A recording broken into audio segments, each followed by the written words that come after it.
Bonjour, bienvenue à cette session partage d'un texte inspirant.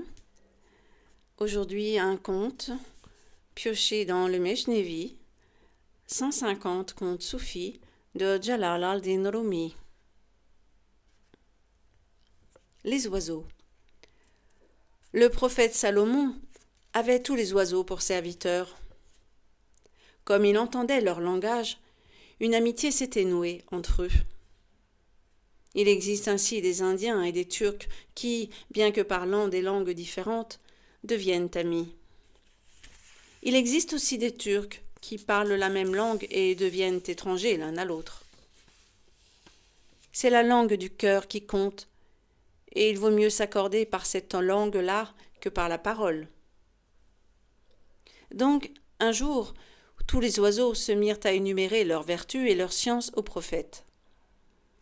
Ils n'agissaient pas ainsi par prétention, mais seulement pour se présenter à lui, car un serviteur fait valoir à son maître les qualités qu'il peut apporter à son service. Quand un esclave est mécontent de son acquéreur, il fait semblant d'être malade. Quand vint le tour de la huppe, elle se présenta en ces termes. Moi, en regardant du haut du ciel, je peux deviner l'emplacement des ruisseaux souterrains. Je peux préciser la couleur de cette eau et l'importance de son débit. Une telle faculté peut être précieuse pour ton armée. Ô sultan, offre-moi tes faveurs. Salomon dit alors. Ô ami, c'est vrai que l'eau est importante pour mes soldats. Tu seras donc chargé de pourvoir en eau mon armée. Le corbeau, qui était jaloux de la huppe, prit alors la parole. Il est honteux de soutenir pareille extravagance devant le sultan. Si la huppe avait vraiment le don qu'elle prétend avoir, elle verrait alors les pièges que les hommes lui tendent sur la terre. Or, il n'en est rien, et plus d'une huppe est allée habiter les cages que les hommes fabriquent pour elle. Salomon se retourna vers la huppe.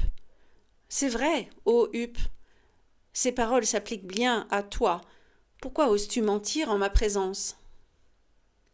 La huppe de répondre. Ô mon sultan, ne me fais pas honte. N'écoute pas la parole de mes ennemis.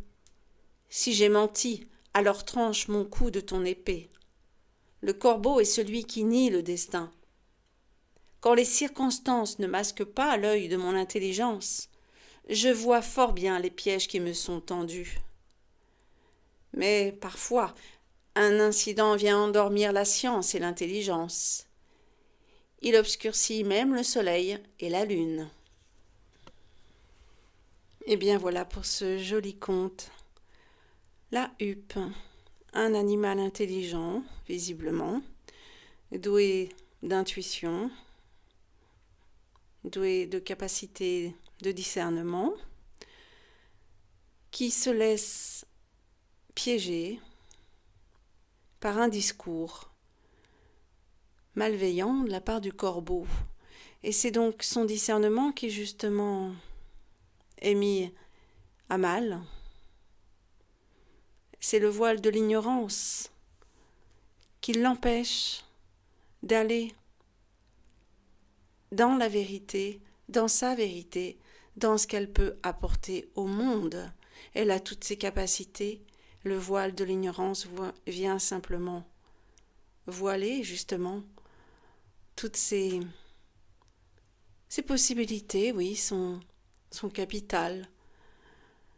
Donc à travers ce conte, Jalal al-Din Rumi nous parle du voile de l'ignorance qui nous tient tous en esclavage.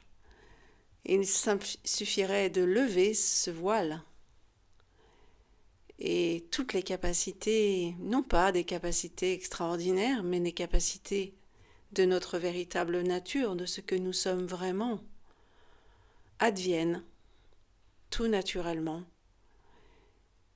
Et cette véritable nature, nous le savons, n'est pas liée au corps, mais à la conscience que nous sommes vraiment.